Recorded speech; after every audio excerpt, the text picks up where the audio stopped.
స్వాగతం. Intermediate public పరీక్షలు పగడ్బందీగా నిర్వహించాలని సంబంధిత అధికారులు జిల్లా రెవెన్యూ అధికారి ఎం వెంకటేశ్వర్లు ఆదేశించారు. ఏలూరు కలెక్టరేట్ డిఆర్ఓ ఛాంబర్లో ఇంటర్మీడియట్ పరీక్షల నిర్వహణకు సంబంధించిన ఏర్పాట్లపై ఇంటర్మీడియట్ పబ్లిక్ ఎగ్జామినేషన్స్ జిల్లా కమిటీ సభ్యులతో డిఆర్ఓ సమావేశం నిర్వహించారు.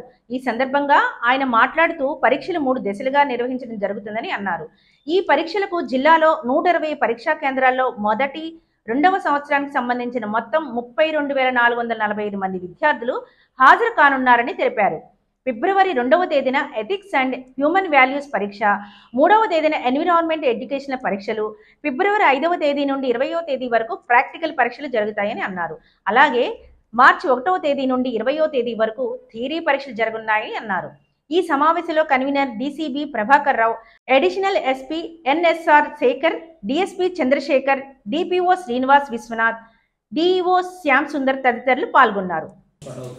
ప్రాక్టికల్స్ అయితే మాత్రం సెకండ్ స్టార్ట్ అవుతుంది ఈ మంత్. దాంట్లో మళ్ళీ థియరీలో 2 రకాలు ఉన్నాయి. వొకేషనల్ థియరీ ఉంది, జనరల్ కూడా ఉన్నాయి. ఈ రకంగా మనకి టైం టేబుల్ ఇవ్వడం జరిగింది. అండ్ 2 సెషన్స్ ఉంటున్నాయి ప్రతిరోజు కూడా. మార్నింగ్ 9 to 12 మంచి ఎగ్జామ్ నుంచి. ప్రాక్టికల్ వచ్చేసరికి వొకేషనల్ 29 సెంటర్స్ ఉన్నాయి, జనరల్ వచ్చి 69 సెంటర్స్ ఉన్నాయి, థియరీ అయితే మాత్రం 51 సెంటర్స్ ఉన్నాయి. ఈ యొక్క సెంటర్స్ లిస్ట్ కూడా మీరు కంప్లీట్ చేసేస్తారు. ఆ సెంటర్స్లో ఈ యొక్క ఎగ్జామ్స్ కండక్ట్ చేయడం జరుగుతుంది. అయితే ముందుగా పేపర్ ఎలా పంపించడం అనేది కూడా మనకి ఇవ్వడం జరిగింది. మనం పంపిస్తాం.